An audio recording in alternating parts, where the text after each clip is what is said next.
Hello and welcome back again to Movie Reviews. Second movie of the night, and I saw Two Guns. I actually wanted to watch this one a couple weeks ago, because it actually came out before Elysium and the other movies I watched tonight, but just didn't have a chance to watch it until now, and Elysium was actually playing earlier than this one, so it got second billing tonight. So, Two Guns was the second movie. It was a pretty decent movie. I liked it better than Elysium. The story was a lot more fleshed out. I'm actually starting to get a lot more respect for Mark Wahlberg as an actor. I mean, I've always kind of liked his work, but his movies were kind of hit and miss. Like, obviously most of you have probably seen The Happening, so you know how weird his acting was in that. And then before that, I think the only other thing I really remember seeing him in was like Four Brothers, where he was trying to do a tougher role, and it was just weird. I think he's finally found his balance of badass comedian, because when he's trying to be all serious, he's over the top. When he's trying to be all funny, he's over the top. When he's trying to be dramatic, it's weird. But when he's got a good balance of comedic and action, it works out pretty well. For example, Pain and Gain, he was good in Pain and Gain. He was overshadowed by The Rock in that movie. But he kind of found that again in this. He's got a good blend of his comedic sense of humor with the action that's going on in the movie. So, like I said, yeah, I actually enjoyed this a lot better than Elysium. Again, it's another action film, but at the same time, the story was a lot better fleshed out. And again, it's a story that doesn't have much to it. They basically explain the story in the preview. The two guys go in and rob a bank, and then the one guy finds out the other guy is DEA, and then the DEA agent later finds out that Mark Wahlberg's is a naval officer. I was going to say Marine, but that's separate. He's a naval officer. So then they're trying to find out whose money it was that they robbed. Turns out it was the CIA's money. So there's just this whole back and forth about who's setting us up and why. And it basically comes down to the DEA. Actually, the DEA is not too much involved. It's like Denzel Washington's character, the female love interest character, the DEA director who at one point gets killed. Those are really the only three DEA members that get involved in the whole thing.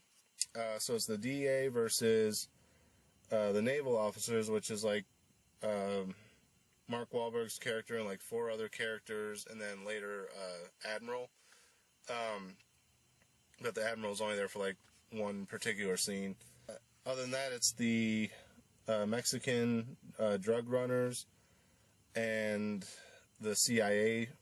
I don't want to say a task force, because it's like one main CIA guy and his two henchmen, which I don't know if that's the way the CIA is really represented, but this guy's just like, oh, you don't want to tell me where my money is? Bang, I just killed you. Okay, well, now we're not going to find out where the money is. No, but I can frame you for his murder, so now you can tell me where the money is. You know, that type of thing. And it's just, I didn't think the CIA is like that over the top, but you never know, they could be. I'm not in the CIA, I don't know. So basically, they're just trying to figure out who set them up and why. They finally, through a course of events, track down what happened, and they end up kind of like going against everybody. And kind of teaming up and being their own thing. It's never really explained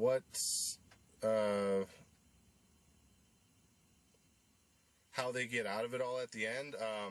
They have one big final shootout at the end where they just kill everyone, and then they just like walk off into the credits, and it's like, okay, well, this guy was framed for this murder, this guy was framed for this activity, everyone else is dead, so what happens to these two, you know? And it's just never really explained.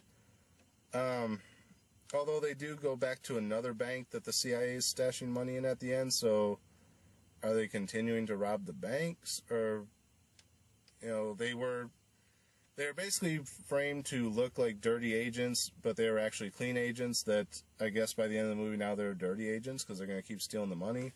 It's a little confusing at that point, but the lead up and everything, it was decent.